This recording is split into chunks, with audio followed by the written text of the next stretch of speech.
Lake City, the heart of Utah, famous for its fresh air, clean living, and natural beauty.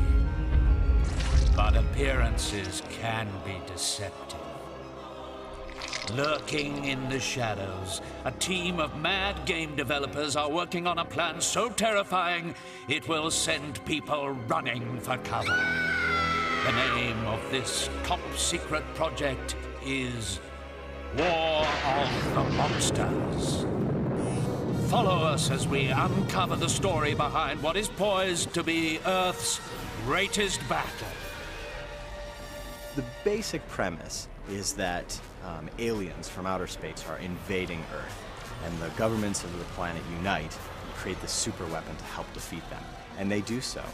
But a side effect is the UFOs come crashing back down to Earth, and they spill their radioactive mutagen all over the planet, and then these huge monsters are born, and they just kind of morph out of huge insects or other crazy creatures. Now we've established how the beasts were created, it's time to unlock the inner workings of the monsters.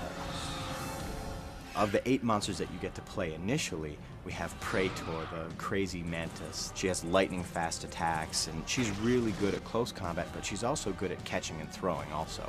We have Congar, our huge mutant chimp. He's a really well-balanced character. Another really well-balanced character in the game would be Robo-47. He's our classic, vintage, kind of atomic-age US robot, kind of clunky and over-the-top. He can shoot out a nuclear missile and do great devastation to the level. We've got Agamo, our reanimated sentinel. He's a statue from a kind of a Polynesian island. We have Magmo. He's kind of the elemental arch-nemesis of Agamo. He's kind of a 4-armed, fiery creature. He's a very heavy hitter, like Agamo is. We've got Ultra 5, kind of our Japanese, almost toy-like robot. Who else? Oh, Kinetoclops. He's our classic sci-fi monster that you may have seen from old movies, and he's very inspired from kind of vintage and classic sci-fi. He's just pure energy, coursing electricity all over, and he has this huge eyeball that kind of floats in this plasma in the center of his body. The biggest challenge for War of the Monsters was trying to get the design of the monsters just right. We have stacks and stacks of concept art for each monster. For example, Agamo, who's the big stone idol, he started off as kind of a pile of rocks with legs. And we kept going round and round in circles, and it took forever just trying things. As chaos reigns and the monsters rampage, the very environments become weapons in the right player's hands. There's actually 2 types of environmental attacks that are going on in the game. One is crucial to gameplay, which is actually using objects and the buildings and just basically the geometry of the level to really enhance fighting. You can pick up a car, a bus, a train, whatever, and use that as a weapon. On top of that, we have natural disasters that monsters can play off of. We think that that kind of fits into the whole theme, because when you see 2 monsters fighting in an old 50s movie, they're not just up there wrestling like men in tights. They're going across towns, across valleys, throwing boulders at each other, creating natural disasters. So we have stuff like tidal waves, earthquakes, nuclear reactor ventings, etc. that really can actually change how the dynamics of fighting happen as the level degrades. One of the core elements to War of the Monsters is the mixture of long-range and short-range gameplay. And very early on, we found that traditional camera techniques currently employed in the video game industry really weren't going to cut it. So we spent a significant amount of time researching and developing various camera models. And the one that we really like the most is our camera unification technology. So for example, in 2-player gameplay, we support a split screen mode, 1 player on one side and 1 player on the other. And that camera follows them around, and that allows them to jump and climb and fly and do all of their free roaming combat, grabbing cars and throwing it at their opponents. But when they get close together into a hand-to-hand combat situation, the system detects that, and we cross-dissolve from the 2 split screens into 1 more traditional fighting view. That allows the players to engage in hand-to-hand combat, see their movements, engage their distances, jump from building to building in these really cool monster battles. One guy might hit another one and bam, send him flying across the level. And the system detects that, whoosh, and then it splits back into 2 screens. And that really allows the hybrid gameplay in War of the Monsters to really come through in single player and in 2-player.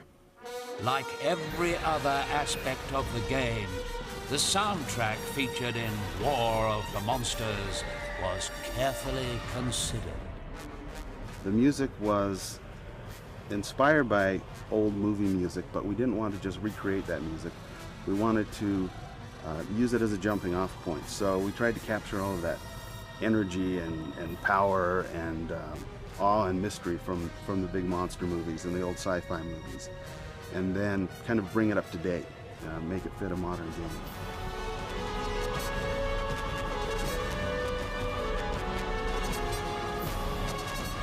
The music is also dynamic and interactive, so the intensity of the music varies based on what you're doing in the game and what you're seeing on the screen. All of the levels in War of the Monsters have an insane amount of player interaction. Not only are they completely destructible, which is fun in its own right, but many of the levels have kind of hidden attacks that you can use against your opponents. For example, in the Club Caldera level, if you dive attack on some of the little volcano nubs that are out in the level, it causes the main volcano to shoot flaming magma rocks out at your opponents. It does pretty good damage. In the level Atomic Island, the player can dive attack this kind of radioactive button and fill the middle of the level full of this oozy, nasty radioactive goo. And you can throw opponents in it and cook them like bacon. It does good damage. It's really exciting. With a classic 50s movie atmosphere, monsters as big as skyscrapers, and environments which range from crumbling cities to raging volcanoes, War of the Monsters is unlike any other fighting game.